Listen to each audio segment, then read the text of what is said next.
మొక్కజొన్నలో రబీ సీజన్లో ఈ గులాబీ రంగు కాండం తొలుచు పురుగు నివారణ గురించి తెలుసుకుందాము. రబీ సీజన్లో మనకి వాతావరణము బాగా చల్లగా ఉంటుంది కాబట్టి ముఖ్యంగా మనకి ఈ సెప్టెంబరు, అక్టోబరు, నవంబర్ మాసాల్లో ఉష్ణోగ్రతలు అనేది బాగా తగ్గిపోవడం వల్ల ముఖ్యంగా ఈ మొక్కజొన్నలో తొలి దశలోనే మనకు చల్లని వాతావరణం ఉండడం వల్ల ఈ గులాబీ రంగు కాండం తొలుచు పురుగు అనేది పెద్ద మొత్తంలో ఆశించి నష్టాన్ని కలుగజేస్తుంది.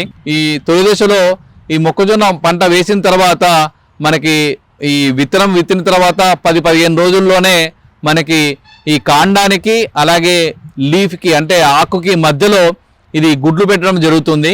ఈ గుడ్ల నుండి బయటికి వచ్చిన పిల్ల పురుగులను మనం చూసినట్టయితే ఇది ఆకులపైన మధ్య ఈనకి అటువైపు ఇటువైపు కూడా మనం చూసుకున్నట్టయితే మనకి కోడిగుడ్డు ఆకారంలో ఇవి ఆకులకు రంధ్రాలను చేయడం మనం గమనించవచ్చు. ఈ తర్వాత దశలో ఏంటంటే ఇది కాండం కింది భాగానికి వెళ్ళి కాండము కనుపు దగ్గర లోపలికి రంధ్రం చేసుకుని లోపలికి వెళ్ళడము జరుగుతుంది. తర్వాత ఏంటంటే ఈ లోపల కాండం లోపల ఉండి మొత్తం కాండాన్ని తొలుచుకుంటూ లోపల పదార్థాన్ని కాండంలో ఉన్న పదార్థాన్ని తినడం వల్ల మనకి ఈ మధ్యలో ఉన్న మొగి అనేది చనిపోవడము మనం గమనించవచ్చు. ఈ మొగి మనం చనిపోయినప్పుడు ఏంటంటే దాన్ని పీకినప్పుడు మనకి ఈజీగా లాగినప్పుడు అది బయట రావడం మనం గమనించవచ్చు.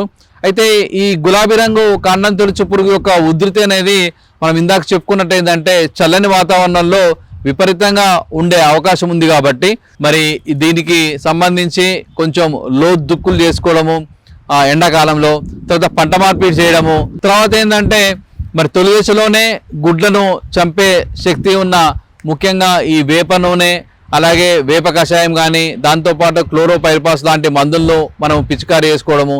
తర్వాత ఏంటంటే తొలి దశలోని లింగాకర్షక బుట్టలు మరి ఈ కాండం గులాబీ రంగు కాండం తొలుచు పురుగుకి మనకి లింగాకర్షక బుట్టలు కూడా మార్కెట్లో దొరుకుతున్నాయి కాబట్టి సో ఈ లింగాకర్షక బుట్టలను ఎకరానికి 8 నుండి 10 చొప్పున పెట్టినట్టయితే కూడా చాలా వరకు ఈ పురుగు యొక్క వ్యాప్తిని గుడ్లను అరికట్టి పురుగు యొక్క వ్యాప్తిని తగ్గించుకునే అవకాశం ఉంది.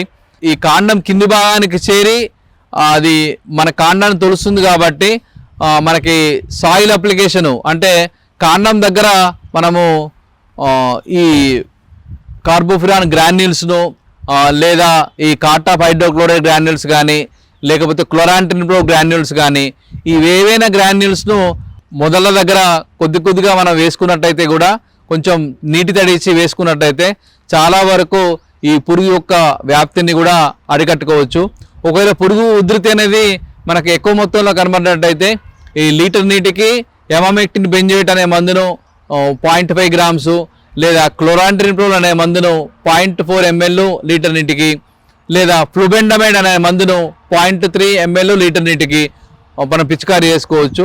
అలాగే పురుగు యొక్క ఉధృతి ఇంకెక్కువ మొత్తంలో ఉన్నట్టయితే మనము ఈ స్పైంటోరాన్ అనే మందును 0.5 ml లీటర్ నీటికి కలిపి పిచికారీ చేసుకోవచ్చు.